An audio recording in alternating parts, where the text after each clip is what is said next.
Okay, so in the last video we did one with an absolute value inequality with less than.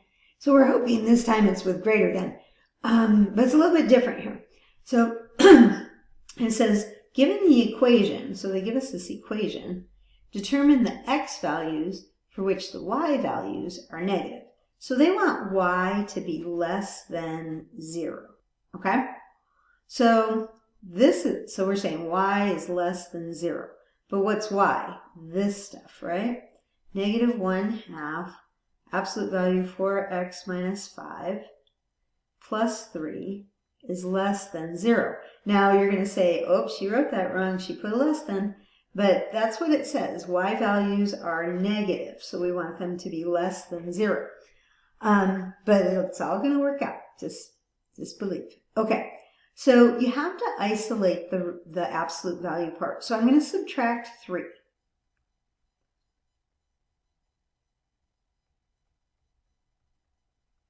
Some of you probably know what's going to happen. Okay, now see that negative 1/2? I got to get rid of that too.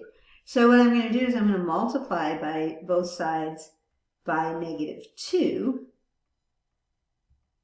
And then those are going to cancel. So I'm going to have the absolute value of 4x minus 5. Now that's isolated, but it's going to be greater than 6 because I multiplied by a -2, so it turned into a greater situation, greater than. Okay, so that's what happened.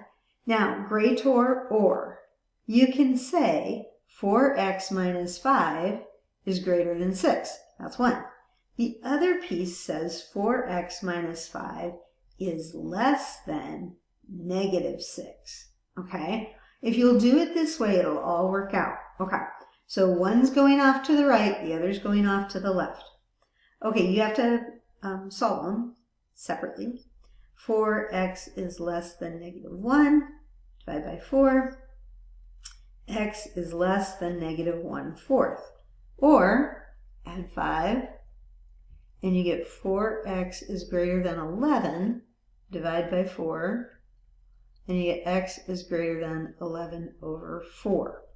Okay, so remember it's an or situation, so we're saying less than -1/4, so from -infinity to -1/4, parenthesis, or union it with 11/4 to infinity.